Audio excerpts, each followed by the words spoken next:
আজকে আমাদের ঘুরতে যাওয়ার লোকেশন হলো সোনাইচড়ি জলপ্রাত। তো আজকে আমরা এখানে টিকিট কাটতে গাড়িতে উঠলাম।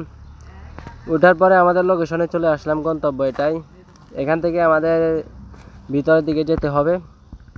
এই যে ঘুরতে এসে অনেকে তাদের স্মৃতি হিসাবে কিছু লিখে দিয়ে যায়, যেমন যারা কাপল থাকে তারাই তাদের জিএফের নাম এখানে পাথর দিয়ে লিখেছে।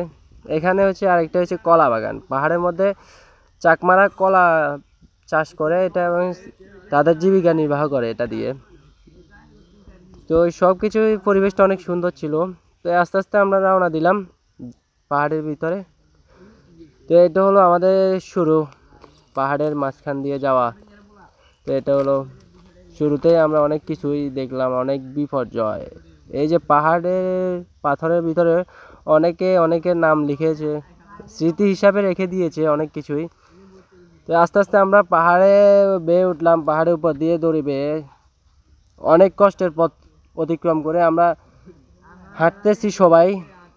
দেখেন শেষ পর্যন্ত ভাই, রশি দিয়ে পাহাড়ের উপরে উঠতে হয়, এর থেকে বড় রিস্ক আর কি হতে পারে ভাই।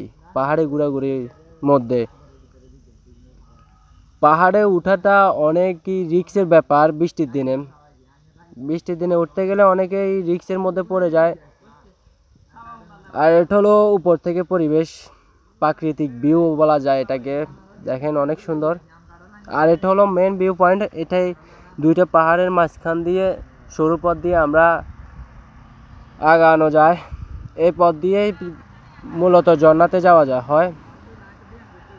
তাই আস্তে আস্তে পুরো ভিডিওটা দেখতে থাকুন শেষ পর্যন্ত। ঝর্ণার মধ্যে কিভাবে আমরা যাই সব কিছুই আছে এই ভিডিওতে, এবং লাস্ট পর্যন্ত দেখেন। সবাই ক্লান্ত হয়ে এখানে একটা রেস্ট নিতেছে, বিশ্রাম আর কি বলা যায়। অনেক পথে তো হাঁটাহাঁটি করলো সবাই। এরই মাঝে আপনাদের সাথে একটা প্রাকৃতিকটা শেয়ার করলাম ভিউ। অনেকই সুন্দর ছিল এই প্রাকৃতিক ভিউটা। তো এই আর কি, আমাদের বড় ভাই মাঝ আস্তে আস্তে সবাই আস্তে আস্তে হাঁটতেছে।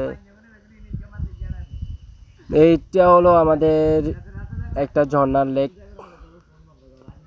একটা প্রথম ঝর্ণা। এখানে আমরা এসেছি। আরও একটা ঝর্ণা আছে উপরে, এটা হচ্ছে প্রথমটা। এই ঝর্ণাতে এখন কোনো পানি নেই, সব পানি শুকিয়েছে বৃষ্টি না আসার কারণে। সবগুলো পানি নেই। বৃষ্টি হলে ঝর্ণাতে পানি হয়, আর বৃষ্টি না থাকলে ঝর্ণা পুরোপুরি খালি, পানি ছাড়া ঝর্ণা আর কি। ওই এই যে প্রাকৃতিক পরিবেশটা আপনাদের সাথে সব কিছুই ভিডিওতে দেখানোর চেষ্টা করব।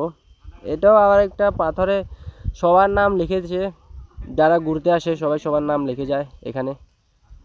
আর এখানে লাস্ট গন্তব্য আমাদের, পাহাড় বেয়ে উপরে ওঠা শেষ আমাদের ঝর্ণা ঘুরে এখন আমরা রওনা দিলাম পাহাড়ের মাঝখান দিয়ে। এই পাহাড়ের মাঝখানে সরু পথটা তৈরি করেছে এই যে যারা এখানে স্থানীয় বাসিন্দা, তারা এই পাহাড়ের জঙ্গল থেকে কাঠ সংগ্রহ করে তাদের জীবিকা নির্বাহ করে, বাজারে বিক্রি করে।